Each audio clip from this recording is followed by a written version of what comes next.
So, a very interesting story recently came out, which was first reported by the Novus Ordo organization LifeSite News, that in 1995, Robert Prevost, who is now known as Antipope Leo XIV, actively participated in an idolatrous and pagan Pachamama Mother Earth agricultural ritual. He did this while attending an official Novus Ordo, Augustinian Theological Symposium in Sao Paulo, Brazil. For those who don't know, Pachamama is a pagan goddess. She is an idol, associated with fertility and nature worship, especially in South America. We know from sacred scripture and Catholic teaching that the gods of the pagans, such as Pachamama, are devils. In fact, here is Mitch Pacwa, a member of the Vatican II sect, who spent some time working in South America, explaining that Pachamama is a pagan false god. Pachamama was still adored and worshipped. She was part of a hierarchy of deities. The gods of the mountains were the chief deities. Pachamama, or Mother Earth, was, the bay under them. Some documented cases in Bolivia have also connected Pachamama rituals to human sacrifice. These images clearly show that Robert Prevost actively participated in this idolatrous rite, and he even went to the ground to kneel before the false goddess. Bottles are also seen in the images. That makes sense because in Pachamama rituals, alcohol or another liquid is often poured onto the ground as an offering to the goddess. Also note that in many Pachamama worship ceremonies, there is no statue because they are worshiping the earth. That's the case here. As we've proven, the Vatican II sect is not the Catholic Church, but the end times counterchurch. Indeed, this event further proves that the Vatican II sect is actually pagan Rome returned under the appearance of the Church, that is, by means of a counterchurch, exactly as we've explained in our videos on the Apocalypse and the Antichrist. Now, after hearing about this story, some members of the Vatican II sect have objected in desperation by arguing that we can't know that this was actually a Pachamama ritual. But that's nonsense. Pictures of the ritual were published in a book on eco-theology that was put out by the Novus Ordo, Augustinians. The Novus Ordo, Augustinians identified this event as a celebration of the rite of Pachamama, Mother Earth. Robert Prevost purported to be an Augustinian, and the Novus Ordo, Augustinians themselves say that this was a Pachamama ritual. Hence, Prevost participated in a blatant act of idolatry toward a false god. We've already proven with abundant documentation that Leo XIV, Robert Prevost, was a notorious heretic before and after his false election, but this incident is a highly symbolic one because it captures exactly what the Vatican II sect represents. Prevost was never the Pope because heretics are barred by divine law from the papal office. Another fallacious objection that has been made about this story is that Pachamama is not worshipped in Brazil the way she is worshipped in other South American countries, and this event took place in Brazil. But that objection is without any merit because this occurred at a symposium that brought together so-called Augustinians from various parts of Latin America. It makes perfect sense that during a conference on eco-theology in the Vatican II counterchurch, the apostates would choose a pagan rite that's associated with the earth and found across the region from which the participants came. The people who are denying this evidence are just evil liars, and they will be condemned for their dishonesty and their bad-willed attempts to defend the great revolt against Christ's Church. They simply lack the grace to recognize that the Vatican II sect is not the Catholic Church, but the end times counterchurch, and that the post-Vatican II claimants to the papacy have been heretical antipopes. Their failed attempts to explain this away remind us of the dishonest and superficial arguments of the heretic Trent Horn, who, among his many other errors and false statements, claimed that Antipope Francis did not reject converting people to Catholicism, but only rejected coercive or manipulative tactics. We debunked that complete nonsense with many quotes which proved that Francis repeatedly rejected convincing people of the Catholic faith, but so many dishonest and deluded people in the Vatican II counterchurch don't care about the truth. They will settle for lies instead. Unless they change, they will sadly wind up in hell, where all liars go. Now, in one sense, this act of idolatry by Antipope Leo XIV is extremely revealing, but in another sense it shouldn't be a surprise, for we know that Antipope Leo XIV teaches religious indifferentism currently. See our video on his 6-month spiritual rampage. He currently endorses false religions, pagan worship, Assisi-like events, and condemned false ecumenism. That's a fact. We also know that the other Vatican II antipopes endorsed false religions and idolatrous false worship. John Paul II participated in pagan rites. In his encyclical Redemptor Hominis, John Paul II officially taught that the firm belief of the followers of non-Christian religions proceeds from the Spirit of truth. That's blatant heresy and actually blasphemy against the Holy Spirit. It would mean that the Holy Spirit inspires people to worship false gods like Pachamama, but that's a wicked heresy. Anti-Pope Francis taught that every religion is a way to arrive at God, and that would include Pachamama worship. It therefore makes sense that Robert Prevost is also an apostate who doesn't have a problem with idolatry, for he was molded in the false ecumenical theology of the Vatican II religion, which is not Catholicism. But what's most interesting about this particular event is that it's another striking confirmation of our analysis of exactly what the Vatican II sect is with regard to prophecy, namely pagan Rome returned under the appearance of the Church. That's what the prophecies about the beast and the Antichrist are about. While the prophecies about the beast have a political component, which is fulfilled as our material explains in the EU, the prophecies are primarily about what has happened spiritually in Rome and with regard to the Church. The pagan Roman Empire was the beast, but it was replaced by Christian Europe. The Apocalypse tells us that in the final days the beast will return and people will be shocked and confused. They will wonder. They will be shocked and confused when they see the beast or pagan Rome return, because it returns under the appearance of the Church by means of a counter-church. This is all explained in our videos, and it's exactly what we are seeing in front of us. The fact that the current leader of the Vatican II counter-church, Leo XIV, worshipped an idol and endorses idolatry is just further confirmation of our point. This return of pagan Rome under the appearance of the Church by means of a counter-church is why Anti-Pope Francis allowed a statue of the false goddess Pachamama to be processed into St. Peter's Basilica in 2019.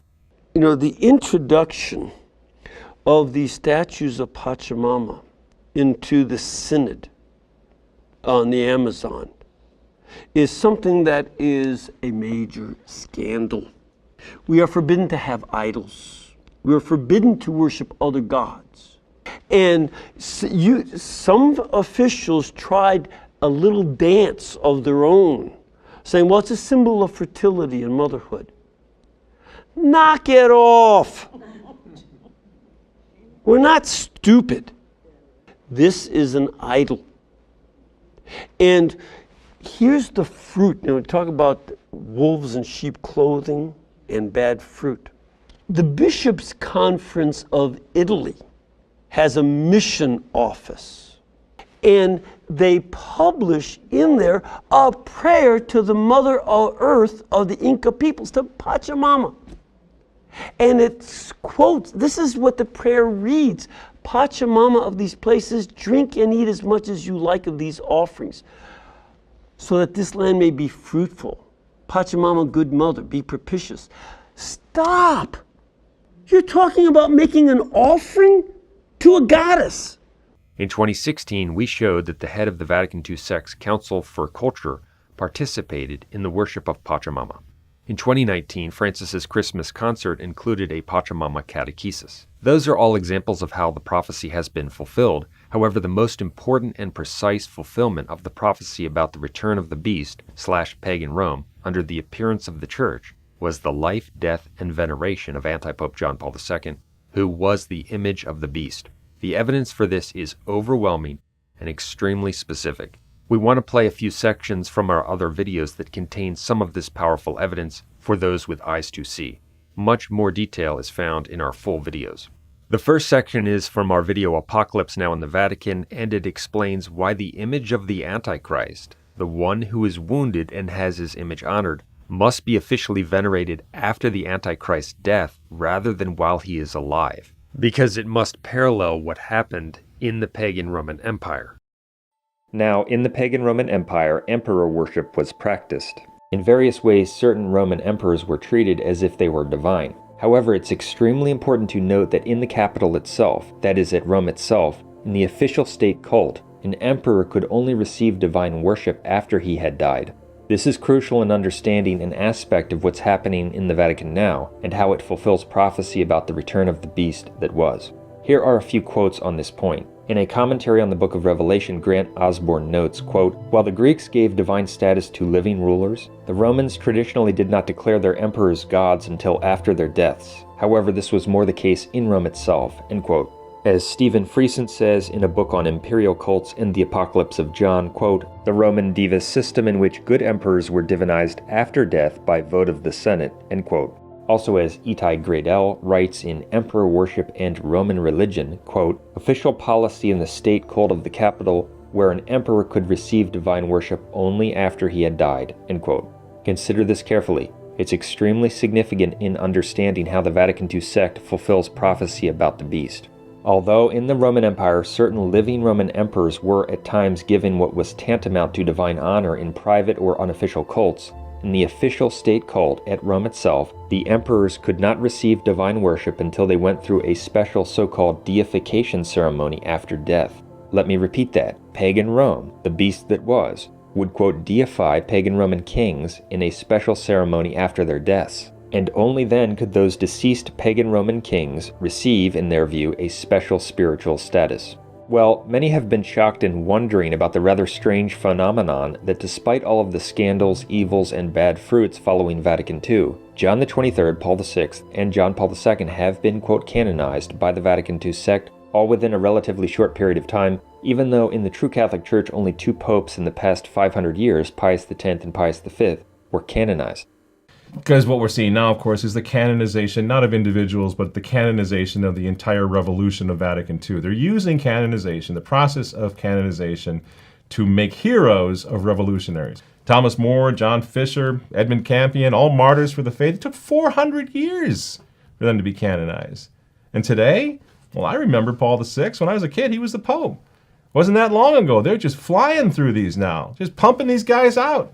Little saint-making factory. Well, when you recognize that what we're seeing is the return of pagan Rome, you will understand why this is happening. John the 23rd, Paul VI, and John Paul II were literally pagan Roman kings of the Vatican city-state, as we've covered. They promoted wickedness, idolatry, and heresy. The Vatican II sect is the spiritual component of the end times beast. It is pagan Rome returned. So just as the pagan Roman Empire officially honored deceased pagan Roman kings and gave them a special title after death, so too the new version of the beast has moved to, quote, canonize all of the deceased antipopes, who were also pagan Roman kings, who played a significant role in the wicked Vatican II religion, with the exception thus far of John Paul I, who reigned only for 33 days. That's why there has been this push to, quote, canonize these evil Vatican II antipope Roman kings.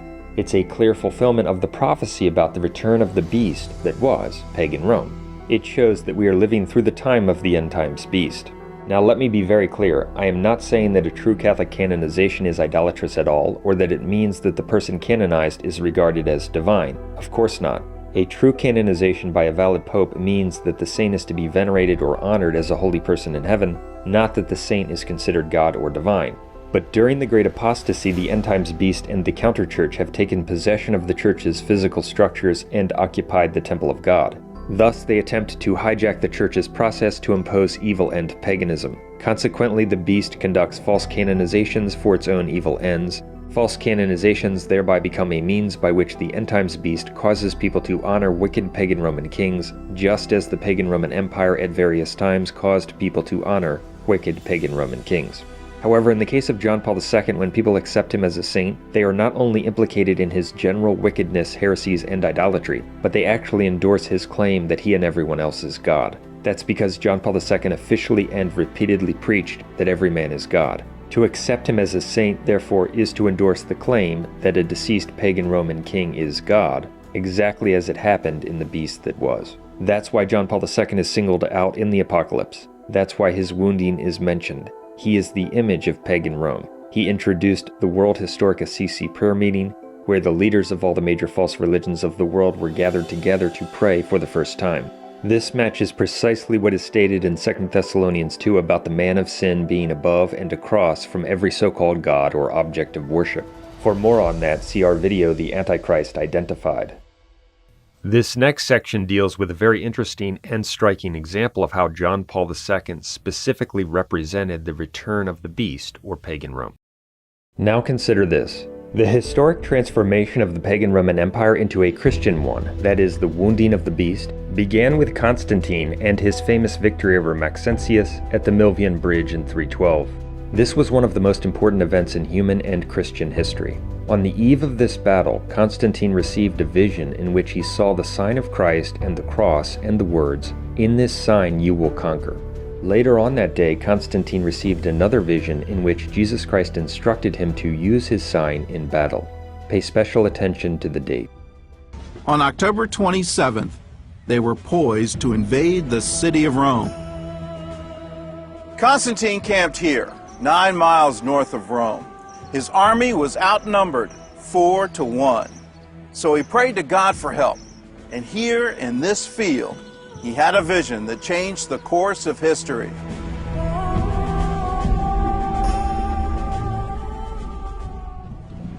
Around noon, Constantine looked up at the sky and saw a sign above the sun. The symbol was a cross formed by the Greek letters chi and rho, the first two letters in the name of Christ. Above the sign were the words, "Conquer by this."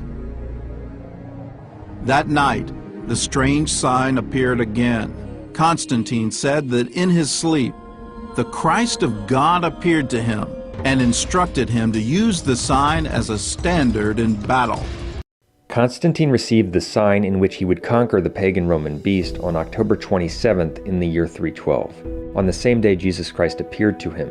Well, the Assisi event in 1986, the most notorious event of the Great Apostasy, the means by which the followers of the counterchurch are implicated in mortal sin, and a huge sign of the return of pagan Europe, occurred on October 27th of 1986. It's not just a coincidence. As the sign in which the beast would be wounded and conquered appeared to Constantine on October 27th in 312, the sign that the beast had spiritually recovered from that wound was visible on October 27th, 1986 with the Assisi event. And as we said, Constantine's actions represented the wounding of the beast, and John Paul II's reign represented the healing of that wound. That's why John Paul II himself was wounded and recovered. He is the image of the beast. This also provides further support for the conclusion that John Paul II was the Antichrist, and that the world historic 1986 Assisi event is what is described in 2 Thessalonians 2, as we covered in detail in our video, The Antichrist Identified. That event, the most notorious incident in the Great Apostasy, was the sign that the beast, pagan Europe, had returned spiritually. There were other signs of the beast rising, of course, such as when John Paul II in his first homily denied that Jesus is the Christ, when he declared that man is the Christ of Matthew 16, but Assisi was the most notorious sign for people in general that paganism had returned to Europe, and that what Constantine wounded had recovered. Now, when receiving the sign on October 27th in 312, Christ told Constantine to use the sign in battle. Likewise, on October 27th, 1986, the Antichrist, John Paul II, tells pagan Europe that Assisi is a sign and that humanity should follow its path. In fact, as mentioned previously, according to a common view of what happened, the sign of October 27th, 312 was seen twice on that day, once early in the day and once later. Well, on October 27th, 1986, earlier in the day, during his remarks that welcomed the representatives of the different religions, John Paul II said this, quote, "I see this gathering today as a very significant sign." Then later in the day, during his closing remarks, he said, quote, "The very fact that we have come to Assisi from various quarters of the world is in itself a sign of this common path which humanity is called to tread," end quote. Assisi is the sign in which the Antichrist spiritually conquers because it's the symbol of the apostasy and indifferentism of the Vatican II sect. It's not the only one, but it's the most notorious one. It's the one that most quickly implicates people in sin when they honor Antipope John Paul II as a saint or follow the new religion. Pope St. John Paul II. Pope St. John Paul the Great. St. John Paul. St. John Paul. I'm not questioning his personal holiness. St. John Paul II. Of course, St. John Paul II. It's a term given to these teachings of St. John Paul the Great. Thus, the Antichrist spiritually conquers almost all of Christian Europe and the followers of the counterchurch by the standard of Assisi, just as Christ wounded the beast with the standard of the cross. At Assisi and through his other teachings and actions, John Paul II organized and supported the worship of idols. Hence, when people who are familiar with what he did call him holy or a saint, they are by implication calling the idols and the false gods that he served holy. That's why the honor given to his image by followers of the counterchurch is mentioned in the Apocalypse as a means by which people are damned. It's also very interesting that on February 24, 2002, a month after the second Assisi event, John Paul II issued a Decalogue or a 10 Commandments of Assisi to all the heads of state of the world. Well, God is the one who issues the Ten Commandments. John Paul II's attempt to issue a Decalogue is another example of how he purported to be God, which was most clear in his repeated teaching that every man is Jesus Christ, as is covered in our video, The Antichrist's Distinguishing Mark. Here are a few points about the identity of the end times temple of God. Did you know that St. Peter's Basilica itself is called the Vaticanum Templum, or sometimes Templum Vaticanum? That is, the Vatican Temple. That's one of its names. In the 17th century, by the order of Pope Innocent XI, Italian architect Carlo Fontana wrote an extensive description of St. Peter's Basilica's history and construction, which was called Templum Vaticanum, the Vatican Temple. His work contains a section that compares St. Peter's Basilica to King Solomon's Temple. Further, inside and outside of St. Peter's Basilica, it is called Vaticanum Templum. Here's a monument and an inscription from inside St. Peter's Basilica. You can see the reference to Pope Paul V and to Vaticanum Templum, the Vatican Temple, St. Peter's Basilica. So there's no way to defend anti-Pope John Paul II's heresy on the Incarnation, which he taught over and over again. It's also very interesting that anti-Pope John Paul II's opening homily in the Vatican Temple, in which he declared with astounding Antichrist audacity that man is the Christ, the Son of the living God, was given on October 22, 1978. Tu sei il Cristo, il Figlio del Dio vivente. Quest'oggi e in questo luogo bisogna che di nuovo siano pronunciate ed ascoltate le stesse parole. Tu sei il Cristo, il Figlio del Dio vivente. Vogliate accogliere ancora una volta, oggi, in questo sacro luogo, le parole pronunziate da Simon Pietro. In quelle parole è la fede della Chiesa.